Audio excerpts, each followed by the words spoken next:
आइए दोस्तों, आज हम 8th ग्रेड अभ्यास पुस्तिका कक्षा 8 हिंदी विषय पाठ 6 के प्रश्नोत्तर लिखेंगे। तो देखते हैं पहला प्रश्न। बहुविकल्पीय सही उत्तर छांट कर लिखिए।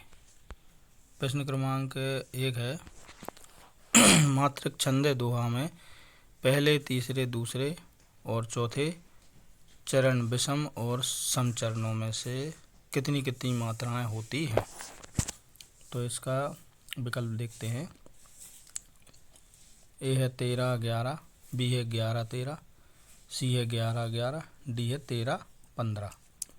तो इसका सही उत्तर है ए 13 11।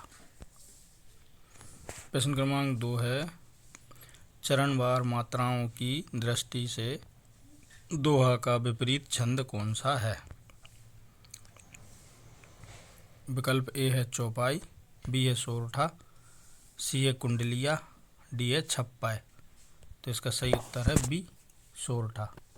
तो बी वाले विकल्प पे सही का चिन्ह लगा लें और नीचे उसको लिख भी लें। प्रश्न क्रमांक 3 श्री राम की भक्ति करने वाले इनमें से मुख्य कवि कौन है।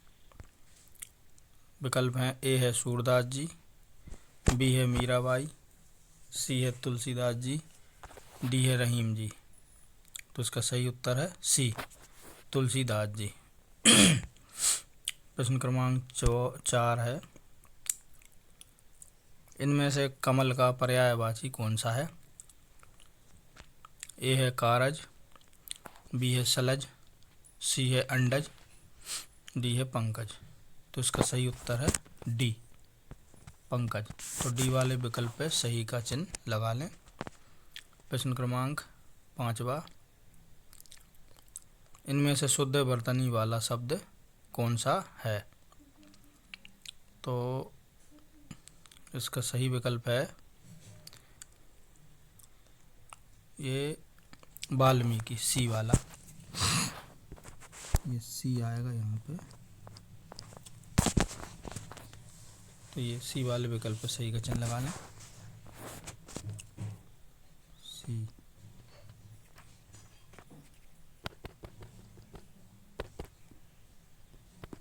अगला प्रश्न है नीचे दिए गए शब्दों में से उचित शब्द चुनकर रिक्त स्थानों की पूर्ति कीजिए।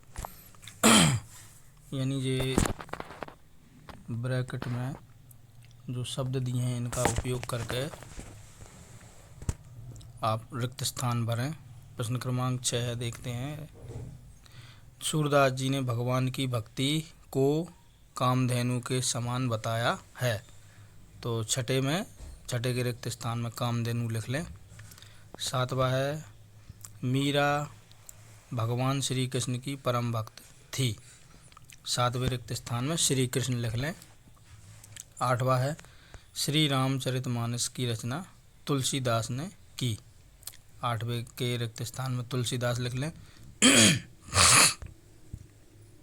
9वां है भक्ति काल के प्रसिद्ध कवि सूरदास जन्मांध थे। 9वें के रिक्त स्थान में सूरदास लिख लें। 10वां है प्यासो का मानक रूप रिक्त स्थान प्यासा है। तो 10वें के में प्यासा लिख लें। अब हम देखते हैं अगला प्रश्न।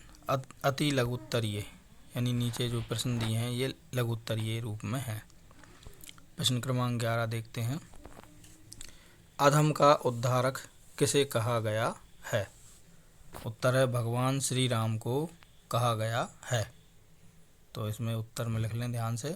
अगला है प्रभु जी तुम घन वन हम मोरा, पंक्ति में घन का अर्थ क्या है। तो उत्तर है इस पंक्ति में घन का अर्थ बादल है। अगला प्रश्न है 13वां। गिरधर नागर किसे कहा गया है। उत्तर है भगवान श्री कृष्ण को गिरधर नागर कहा गया है। अगला है 14वां। मात्राओं की गणना कर बताइए यह कौन सा छंद है। देखिए फूलहीं फलहीं न वेंत यद्यपि सुधा बरसहीं जलद। मूरख हृदय न चेत, जो गुरु मिलहीं बिरंची सम। यानी ये सोरठा छंद है, गणना मात्राओं गणना के आधार पर ये सोरठा छंद है। अगला देखते हैं लघु उत्तरीय, यानी निम्न नीचे जो प्रश्न दिए हैं इनके उत्तर हमें लघु उत्तरीय रूप में लिखना है।